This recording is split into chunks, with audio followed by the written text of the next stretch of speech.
And after Tom's been talking about war risk insurance, we've got a couple of conversations this morning about the knock-on effects of the conflict. Tom's going to be speaking to IATA about what it has cost, literally, airlines. Kearney, the consultancy people, are in with a new report questioning whether or not an MOU, an extension of the ceasefire, even a proper reopening of the strait. We've got oil down to, well, at least one grade of oil down to pre-war levels. Whether that means business conditions and logistics are back to normal. And we've got one company in front of us now who have put some numbers on what exactly has been involved working around all of this. We've been speaking to companies who import stuff to do their business, but what if moving stuff around is your business? Al-Futtaim Logistics. We've got Dr. Raman Kumar with us this morning. He is their managing director. It is lovely to have you. Thank you so much. Good morning. Thank you. And thank you for offering us an insight into exactly the effects of all of these workarounds and contingencies. Give us an idea, before we start though, of the size of Al-Futtaim Logistics operations. Al-Futtaim Logistics is one of the leaders in logistics industry in the Middle East. When you come to the automotive finished vehicle logistics, we are the leader. We do quite a number of air shipments, sea, and also the aerospace logistics. We are quite established in UAE, Saudi, Oman, now in Kuwait.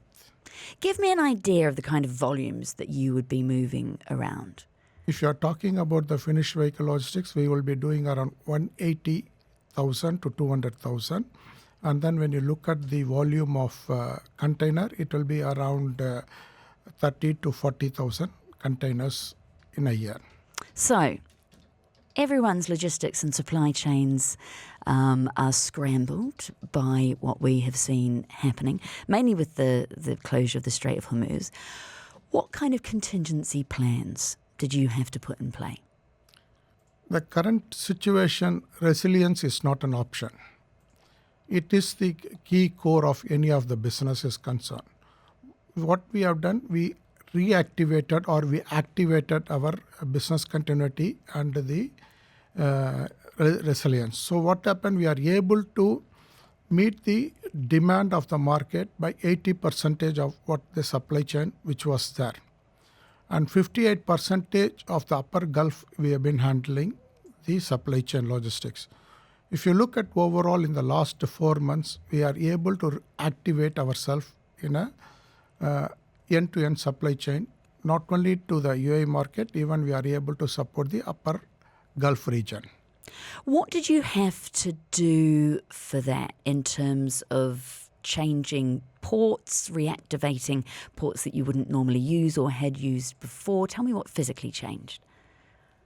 The beauty of GCC is that you have plenty of ports available. You know, if you look at Corfacon, which is a container, which we have activated for handling the RoRo terminal. RoRo means the finished vehicle logistics. If you look at the Muscat Port Sultan Qaboos port is concerned, last 13 years it was not a RoRo terminal. Now we have reactivated the RoRo terminal. And then if you look at the Saudi, Yanbu is the port which is an industrial port. Now we have been converted that into a RoRo facility. So if you look at all this is concerned, we are able to open the port and we can open a green corridor with the help of the authorities, government authorities, country. We are able to establish a green corridor for all this region. What did that mean for your manpower? There's so much talk around job losses with the conflict, but it sounds like you need more people to do that. I don't see a job loss because I'm seeing the requirement of job is increased on a logistics industry. If you look at each of the port, we need to put the people on ground to see that operation goes smoothly. Not only that, the transit time between the port have increased due to the requirement of the car carriers and also the container movement. So we need drivers, we need the port operating people.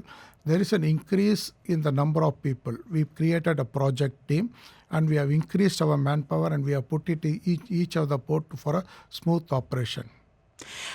You're doing this, but also so is everybody else, trying to use different and fewer crossings and ports.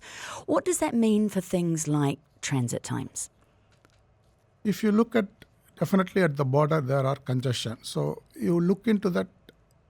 Previously, you've done something in 4 days, you will be doing in 7 days. So you need to keep it in mind, the supply chain ordering pattern, which has been increased by 3 to 4 days more. That's all I can see that, as I said, 80% of the supply chain has been taken care today. So what ongoing challenges do you face right now? The main challenge, what we have seen, is the coordination between the different authorities. Shipping line. You have different stakeholders during the process. And we are moving from a different country, different emirates, which is that the coordination was the biggest challenge. So to enable that, we have developed a AI automation thing. Oh, AI. So what happened, you have the information available at a different port and different location, which is enabled to get the full tracking to the end customer. It is not only used by Al-Futtaim Logistics, it's been used by the authorities, used by the port, used by the end customer. So it's become a different requirement, different demand, we have put it in place. Right, so your solution to tying things up is now being used by different ports and authorities. Yeah. Right.